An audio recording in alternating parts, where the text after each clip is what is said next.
할렐루야. 153 저녁교대 오신 여러분들을 주님의 이름으로 환영하고 축복합니다. 오늘도 이 귀한 저녁 기도의 시간 가운데 여러분들이 새로워지는 은혜가 있게 되기를 간절히 소망하겠고요. 오늘 이 저녁 시간에 나오는 여러분들은 여러분들이 정말 교회의 기둥 같은 분들이라는 사실을 꼭 기억하십시오. 교회에 기도하는 사람이 없어서 무너지는 교회들이 참 많습니다. 그렇지만 우리들이 이렇게 새벽마다 또 저녁마다 특히나 이 저녁 시간에 정말 시간 내서 기도하시는 여러분들이 이 교회의 중심이고 또한 여러분들의 기도를 통해서 교회가 세워져 가고 존재하는 이유라는 사실을 기억하시고 오늘도 이 기도에 참여한 여러분들이 내가 교회의 기둥이구나 라고 하는 그러한 자부심을 갖고 우리들이 성실히 임하는 그러한 기도의 시간이 되기를 간절히 소망하겠습니다. 먼저 하나님의 말씀 보도록 합니다. 갈라디아서 1장 6절에서 10절 말씀까지 보겠습니다. 갈라디아서 1장 6절에서 10절 말씀입니다. 우리 같이 한 목소리로 다 함께 봉독하도록 하겠습니다. 시작. 그리스도의 은혜로 너희를 부르신 이를 이같이 속기 떠나 다른 복음을 따르는 것을 내가 이상하게 여기노라. 다른 복음은 없나니 다만 어떤 사람들이 너희를 교란하여 그리스도의 복음을 변하게 하려 함이라. 그러나 우리나 혹은 하늘로부터 온 천사라도 우리가 너희에게 전한 복음 외에 다른 복음을 전하면 저주를 받을지어다. 우리가 전에 말하였거니와 내가 지금 다시 말하노니 만일 누구든지 너희가 받은 것 외에 다른 복음을 전하면 저주를 받을지어다. 이제 내가 사람들에게 좋게 하랴 하나님께 좋게 하랴 사람들에게 기쁨을 구하랴. 내가 지금까지 사람들의 기쁨을 구하였다면 그리스도의 종이 아니니라. 아멘. 맛집으로 소문난 집 주인들은요, 분명한 자기 소신이 있습니다. 맛에 대해서는 분명한 자기 확신이 있는 것이죠. 어떤 사람이 음식이 짜다고 불평해도 그 음식 맛을 그대로 유지합니다.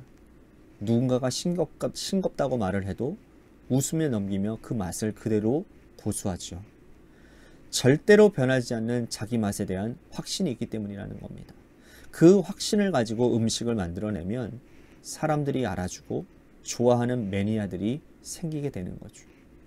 그러나 자기 확신이 없으면 견뎌내기가 쉽지 않습니다. 자기 확신이 없으면 누군가가 이런 말을 하면 이쪽으로 휩쓸리고 또 저렇게 말하면 저쪽으로 휩쓸리게 됩니다. 분명한 확신 위에 서 있으면 흔들리지 않아요. 자, 오늘 읽은 본문 말씀은 복음의 진리에 대한 말씀입니다. 복음은 변하지 않는 영원한 하나님의 약속이죠. 누가 말한다고 해서 변할 수 없으며 자기 마음대로 바꿀 수 없는 것이 복음이라는 거예요. 바울은 이 갈라디아 지역에서 복음을 전했습니다. 갈라디아는 어느 특정한 도시가 아니에요. 갈라디아는 어떤 지역의 개념입니다. 바울이 1차 선교 여행을 하면서 이 갈라디아 지역의 교회를 개척했습니다. 비시디아 안디옥, 이고니온, 루스드라, 그리고 더베에서 교회를 개척하지요. 이 지역 전체를 통칭해서 갈라디아라고 부릅니다. 바울은 1차 선교 여행 때 열정이 굉장히 넘쳤습니다. 루스드라에서 복음을 전하다가 돌을 맞죠. 사람들은 그가 죽은 줄 알고 끌어다가 성 밖으로 던져놓았습니다. 그런데도 다시 털고 일어났어요. 그가 돌에 맞은 성으로 다시 들어가서 복음을 전합니다. 그리고 복음의 걸림돌이었던 유대인 회방자들이 있는 성을 찾아다니면서 1차 선교 여행을 마무리하게 됩니다. 목숨을 아끼지 않는 그 복음 전도를 통해서 그는 변하지 않는 하나님의 나라의 복음을 전했습니다. 그렇게 복음을 전했는데 이 갈라디아 교회에 다른 복음이 들어와 있다라는 안타까운 소식을 듣게 되었어요. 우리들이 이전에 살펴보았던 고린도 전후서 기억나시죠? 고린도 전후서도 늘 문제가 되는 게 뭐였습니까?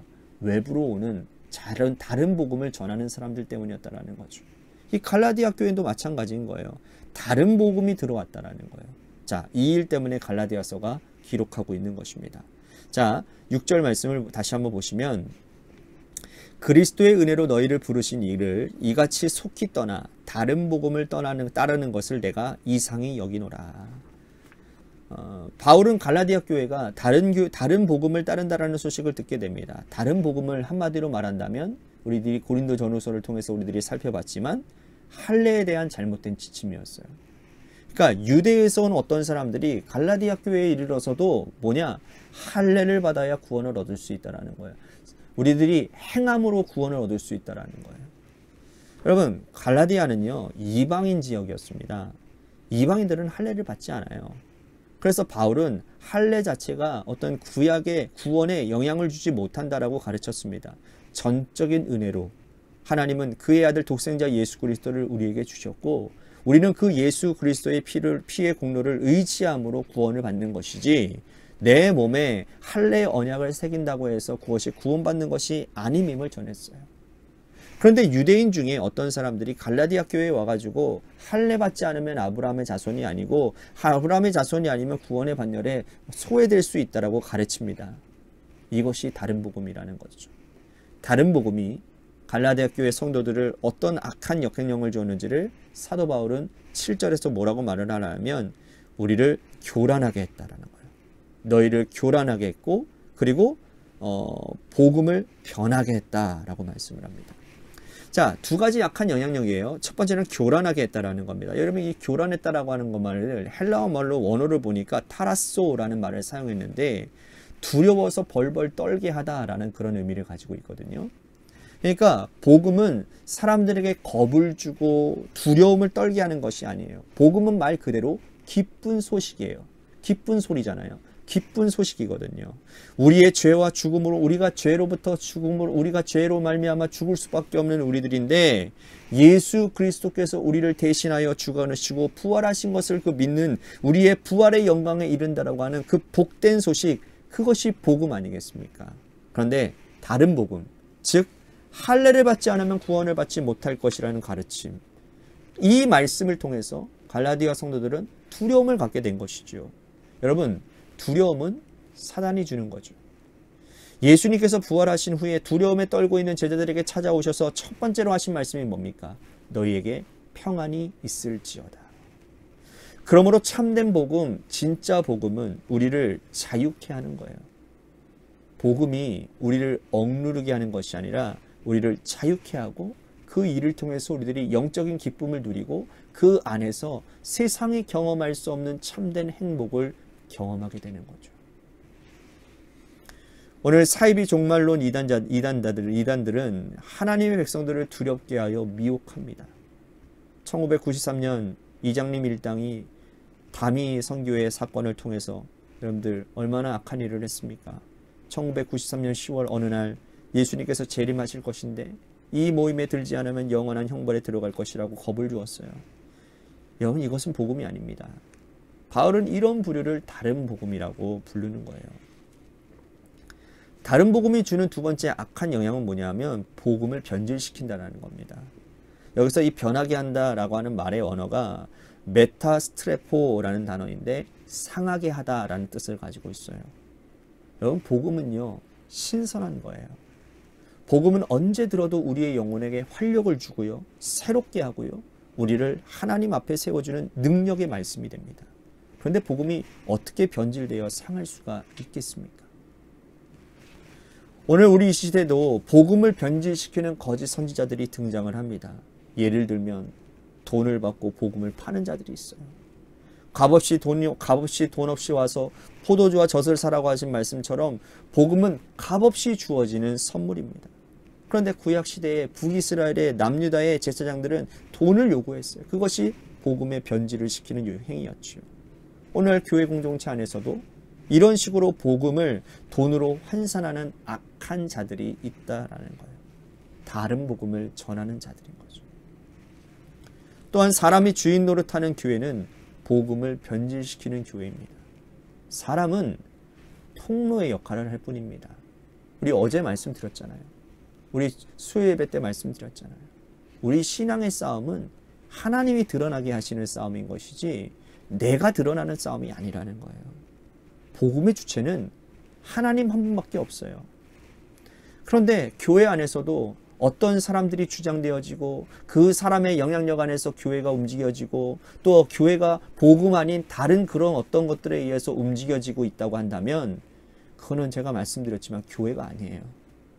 그거는 엄밀히 따지면 그냥 사교 집단입니다. 그냥 사교 집단인 거예요.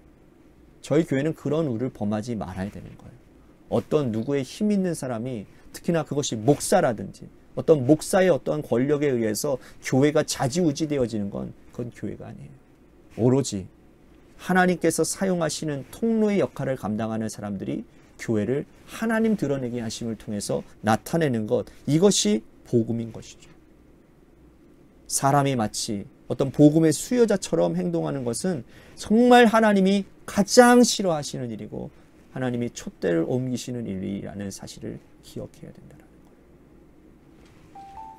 오늘 우리가 다른 복음을 따르고 있지 아니한지를 돌아보고 다시 진리 위에 우리 자신을 세워야 될 것입니다. 우리 교회도 마찬가지입니다. 복음은 변하지 않습니다. 복음은 어제나 오늘이나 내일이나 영원토록 동일하신 예수 그리스도의 말씀이에요. 그러므로 어떤 사람이 다른 복음을 전한다 할지라도 우리는 참된 진리의 복음 위에 굳게 서서 그것과 맞서 싸워야 됩니다. 잘못된 복음, 정말 복음 아닌 것을 가지고 교회에서 주장하는 일들이 있으면 복음 위에 서 있는 사람들이 그것과 맞서 싸워야 되는 거예요. 복음을 위해서라면 싸움을 불사해야 되는 겁니다. 그래야 교회를 지키고 성도를 지키고 하나님의 나라가 하나님의 뜻을 이루는 교회가 될 수 있다는 사실이에요. 이 사실을 꼭 기억하시고 오늘 말씀을 들으면서 우리 같이 기도했으면 좋겠습니다. 복음 위에 진리에 서는, 복음 위에 서는 하나님의 성도, 교회가 되게 하여 주시옵소서. 또한 두려움을 주고 변질시키는 다른 복음을 경계하고 그리고 그거와 싸우는 그런 투쟁력이 있는 그런 교회, 그런 성도들이 되게 하여 주시옵소서라고 오늘 말씀 생각하면서 우리 같이 기도했으면 좋겠습니다. 또 한 가지 우리 같이 기도할 것은 하나님께서 세워주신 주님의 몸된 교회가 하나님의 뜻 위에 바로 서는 은혜가 있게 하시고 오늘 말씀처럼 다른 복음이 역사하지 않는 교회, 복음만, 하나님의 말씀만 역사하는 그러한 교회가 되도록 인도해 주시옵소서. 특히나 저를 위해서 기도해 주셨으면 좋겠습니다. 제가 사꾼 목사가 되어져서 혹여나 여러분들을 하나님의 선하신 뜻 가운데 벗어나게 하는 일이 일어나지 않도록 저를 붙들어 달라고 간절히 기도했으면 좋겠습니다. 또 한 가지 육신의 질병으로 고통당하는 분들을 위해서 기도해 주시고 마지막으로 여러분들의 삶의 자리와 여러분들의 자녀들을 위해서 기도하시다가 이 시간 돌아가시기를 바라겠습니다. 노래 끝날 때까지 우리 같이 합심하여 기도하도록 하겠습니다. 기도하시겠습니다.